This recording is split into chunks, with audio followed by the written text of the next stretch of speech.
Well, this week we're once again putting the unemployment rate to the smell test. The government, they've been telling us the jobless rate is holding steady at 8.2%. But one man's analysis of the data shows that the unemployment rate could actually be as high as 22%.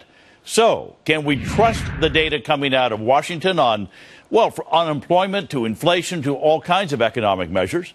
Joining me now is economist and the creator of Shadow Government Statistics, John Williams. And John, your number came out this past week, and I looked at it, 22.9, I think, it's something like that. Why is your number so much different than the one that we get from the government? Well, it's a matter of definition.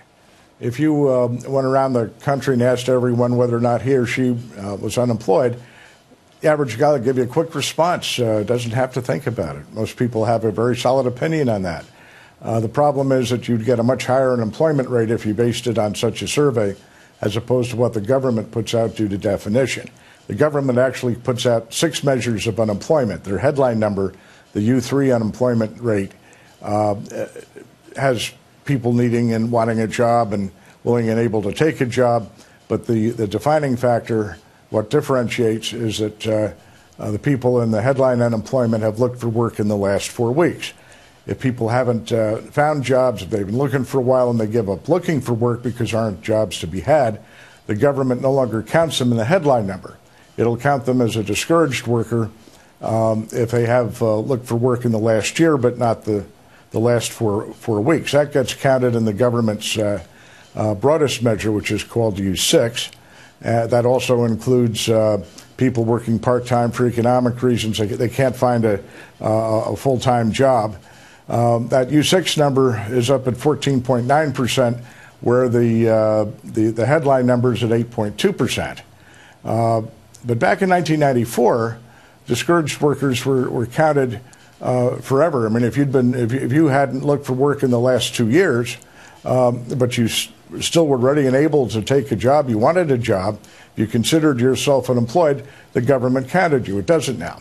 Yeah, so and what happens is, I think that's a key point here is that in 1994 the government was doing the long-term unemployed. Was it what did they right. They stopped in 1994? And what's interesting is that you kept doing the same study. You just kept on doing that.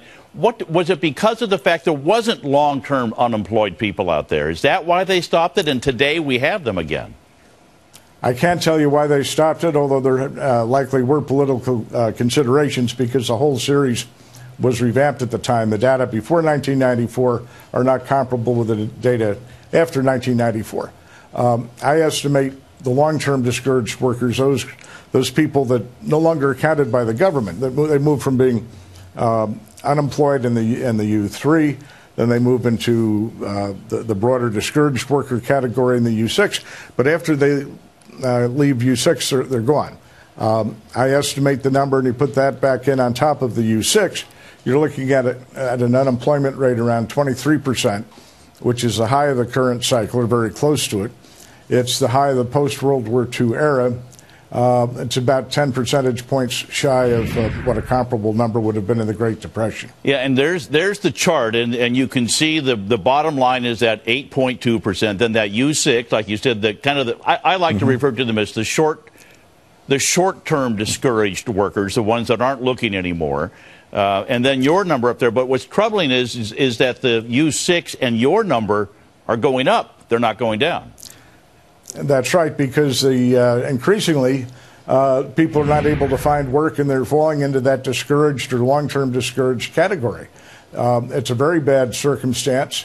It's not an economic recovery. In fact, you can look at the payroll survey, which is the other side of the employment picture, where they count the number of jobs created. If you look at the level there, we've just recovered levels seen before going into the 2001 recession 11 years ago. We're still well shy of a recovery in the payroll employment. This is not an economic recovery.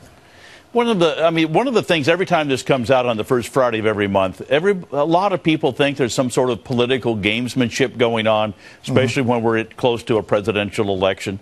I've always chalked it up to the fact that you've got two different surveys, the payroll survey and the household survey, and then you got your survey. What's right? All right. Well, Again, it's a matter of definition. If you want an estimate of where unemployment is as would reflect common experience of the American people, I'd give you my number.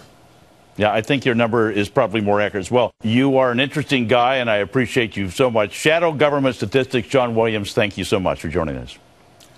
Thank you for having me, Tom.